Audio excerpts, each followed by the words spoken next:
Вторая мировая война оставила после себя много тайн и загадок, ответы на которые не получены до сих пор. Одним из спорных вопросов остается так называемое «чудо Дюнкерка», о котором историки спорят более 8 десятилетий. После нападения Германии на Польшу 1 сентября 1939 года Великобритания и Франция, заключившие за несколько дней до этого с поляками военный союз, объявили войну Третьему рейху. Однако активные действия прекратились практически сразу. Начался период, вошедший в историю как «странная война». Воспользовавшись полным бездействием англичан и французов, Гитлер вслед за Польшей оккупировал Данию и Норвегию. Период бездействия завершился 10 мая 1940 года, когда Германия начала реализацию плана молниеносной войны против Бельгии, Нидерландов и Люксембурга. Еще в начале 1940 года малоизвестный в то время штабист генерал Эрих фон Манштейн выступил с неожиданным предложением, так как союзники ожидали от немцев повторения плана Шлиффена времен Первой мировой и сосредоточили свои основные силы на севере у границ Бельгии. Манштейн предложил воспользоваться этим обстоятельством и нанести главный удар крупными танковыми силами южнее в Арденнах, после чего форсировать реку Маас вблизи Седана и затем стремительным маршем выйти к побережью Ла-Манша, отрезав таким образом от основных сил северную группировку войск союзников. Несмотря на то, что немецкое командование сочло план Манштейна довольно рискованным, он был утвержден Гитлером под кодовым наименованием «Гельб». В свою очередь, этот план открывал дорогу для плана Рот, молниеносного вторжения во Францию через Нидерланды, в обход мощных укреплений линии Мажино. Между тем, союзники строили свое планирование на плане Дильбреда. Особенностью этого плана было то, что при его разработке военные шли на поводу у английских политиков, для которых захват Бельгии и Нидерландов был неприемлем. На деле французскому военному руководству пришлось пойти строго против своей же военной доктрины. Вместо встречи противника на подготовленном поле боя крупные массы войск должны были стремительным маневром выйти на неподготовленные оборонительные рубежи Бельгии и сходу вступить во встречное сражение с противником. Впоследствии реализация этого плана привела войска союзников к катастрофе.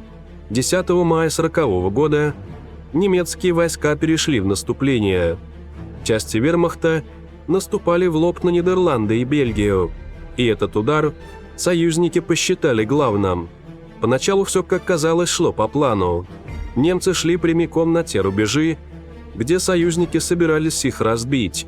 Британский экспедиционный корпус и мощная французская армия тут же выдвинулись в сторону Брюсселя. Главные силы союзников готовились к решающей схватке. Однако решающая схватка разыгралась, но вовсе не там. В Арденнах, где никто не ждал крупного наступления, находились лишь второсортные французские части. В результате уже в первые дни танковый каток вермахта покатился на запад, сметая все на своем пути. Контрудары союзников к успеху не привели. К 14 мая капитулировала Голландия, Бельгия держалась дольше, но ее положение быстро стало безнадежным. В это время во Франции находились британские экспедиционные силы, насчитывающие около 400 тысяч человек. Перед ними была поставлена задача оказать помощь союзникам при наступлении врага на Западном фронте. Однако начавшееся наступление немцев в Арденнах и их стремительное продвижение вперед застигло союзников врасплох, и все, что им оставалось, это только отступать. Командующий английским экспедиционным корпусом лорд Корт отдал приказ начать отход на запад, но было уже поздно.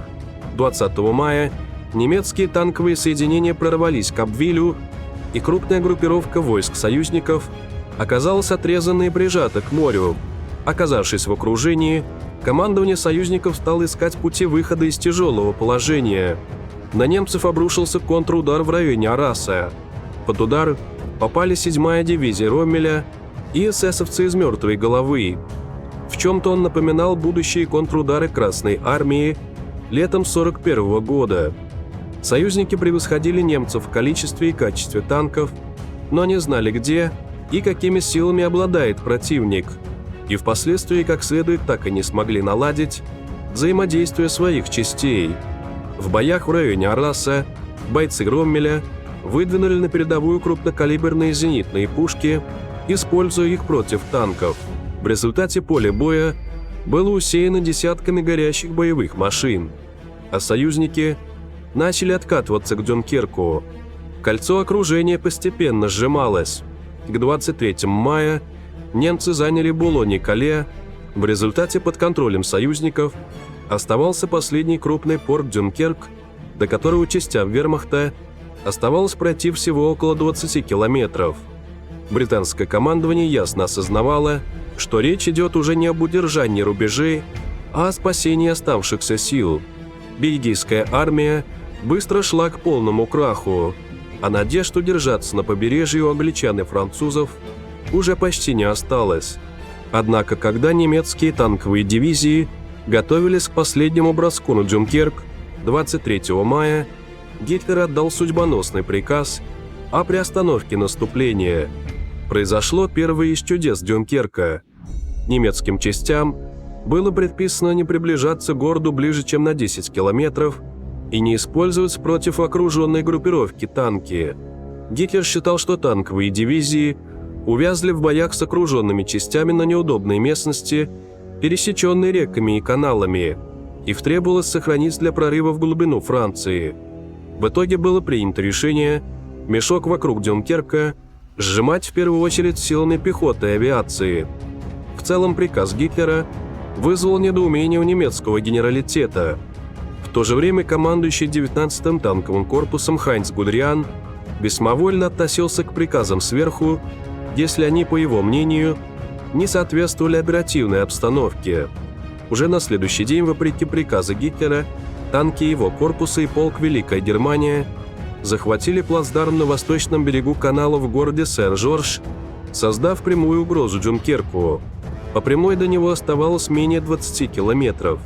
Немного южнее полк СС Лейбштандарт захватил городок Ваттан, расположенный на одноименном холме, с которого невооруженным взглядом были видны портовые сооружения Дюнкерка.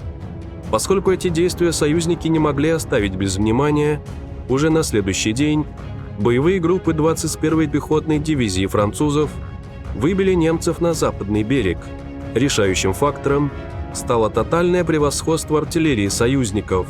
Французы активно использовали батареи тяжелых орудий береговой обороны Дюнкерка, в то время как вся артиллерия Гудериана была занята у Кале и Булони.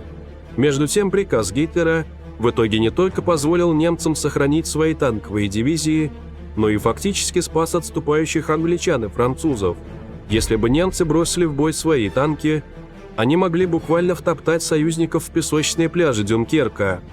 Тем временем эвакуация окруженной группировки становилась неизбежной.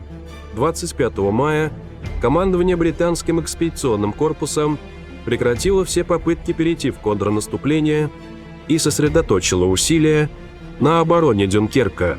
Основная проблема заключалась в том, что с необорудованного пляжа было бы крайне трудно вести погрузку на суда. В то же время порт давал возможность быстро усадить на корабли максимальное количество людей. Положение союзников ухудшалось с каждым часом. Пока еще окруженцы сохраняли дисциплину, но фронт постепенно терял целостность. 28 мая бельгийская армия капитулировала, и немцев сдерживали лишь сохранившие боеспособность отряды англичан и французов. В это время в Лондоне уже вовсю готовили массовую эвакуацию прижатых к морю войск. Операция получила кодовое наименование «Динамо». Еще 20 мая начались приготовления к вывозу прижатых к Ла-Маншу сил, а 26 числа наконец был отдан приказ о всеобщей эвакуации. Для вывоза людей использовались и боевые корабли флота, и гражданские суда. Правительство призывало участвовать в спасении всех, кто только мог выйти в море. Бойцов принимали на борт не только в самом порту Дюнкерка, но и на прилегающих пляжах, где для малых судов создали причалы из загнанных в воду грузовиков. Немцы яростно атаковали город и порт при помощи артиллерии и авиации, но сорвать эвакуацию таким образом не получалось. С авиабаз в Южной Англии на бой с немцами вылетали знаменитые «Спитфайры» и «Харрикейны». Британские истребители довольно успешно справлялись с противником. Мощь немецкой авиации оказалась значительно меньшей, чем предполагали. Именно поэтому у пристани Дюнкерка не произошло такой ужасной катастрофы, какая через 2 года разыграется в Севастополе. 29 мая произошло буквально еще одно чудо.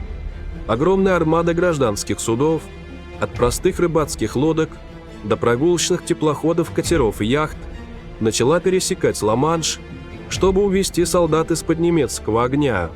Уже к 30 мая были эвакуированы 100 тысяч человек. В этот же день Черчилль отдал специальное распоряжение, чтобы британские суда забирали из Дюнкерка и французов наравне с англичанами. 1 июля стал одним из самых тяжелых дней эвакуации. Силы Люфтваффе уничтожили 31 английский истребитель и утопили 31 корабль, в том числе сразу 4 союзных эсминца. Однако в этот же день через пролив на Альбион перевезли 64 тысячи солдат. В ночь на 4 июня немецкая пехота перешла в наступление и все ближе подходила к Дюнкерку. Однако основная масса окруженцев уже успела достичь английских берегов. Рубежи обороны вокруг Дюнкерка французы и англичане упорно обороняли до последней возможности. Немцы же по инициативе Гитлера были лишены возможности использовать свое главное оружие – танковые соединения. Гудериан и Роммель с досадой и бешенством наблюдали, как добыча уходит из-под носа, но поделать ничего они не могли. Время уже было упущено. 4 июня эвакуация завершилась. В течение 9 дней были спасены почти 340 тысяч человек, из которых 224 тысячи британцев и 114 тысяч военнослужащих стран-союзников, в основном французов. Больше 2000 солдат и моряков погибли при переходе морем. Около 50 тысяч французских солдат, прикрывавших подходы к Дюнкерку, были взяты в плен. В Дюнкерке союзники вынуждены были бросить большое количество техники, топлива и кораблей, затонувших при немецких атаках. Было оставлено почти 2500 артиллерийских орудий, 65 тысяч автомашин, 70 тысяч тонн боеприпасов, 150 тысяч тонн топлива, 8 тысяч пулеметов, в том числе все тяжелое вооружение и транспорт 9 английских дивизий. Но все это не шло ни в какое сравнение со спасением людей. Англичанам удалось сохранить боеспособную кадровую армию, что делало возможным продолжение войны. Так история поражения превратилась в историю героического спасения, из которой тут же начал формироваться миф о Дюнкерке, обрастающий драматическими подробностями. Некоторые обстоятельства этого важнейшего эпизода Второй мировой войны до сих пор остаются под вопросом.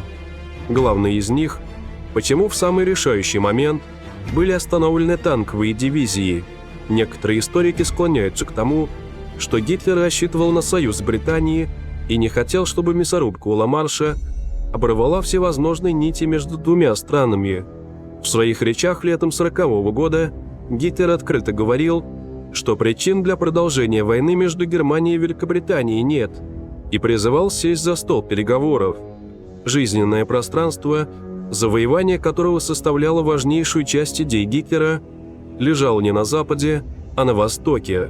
Война с Советским Союзом была неизбежна, и для подготовки к ней Гитлер хотел бы избавиться от угрозы войны на 2 фронта. С поражением Франции она серьезно уменьшалась, но не исчезала полностью.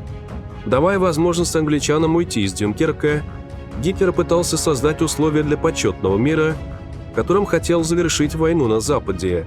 Также многие исследователи тех событий говорят о том, что министр авиации Герман Геринг смог убедить Гитлера, что его самолеты сами справятся с отступающими союзниками, а танковые дивизии необходимо сохранить для дальнейшего завоевания Франции.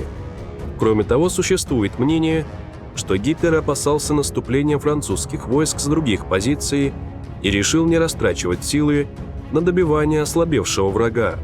Как бы там ни было, но чудо Дюнкерка состоялось, и третьей составляющей этого чуда была установившаяся на несколько дней непогода, которая значительно осложнила работу немецкой авиации и дала передышку людям и кораблям, брошенным на спасение армии союзников. Уинстон Черчилль рассчитывал, что лишь при удачном стечении обстоятельств в Британию удастся вернуть около 45 тысяч солдат.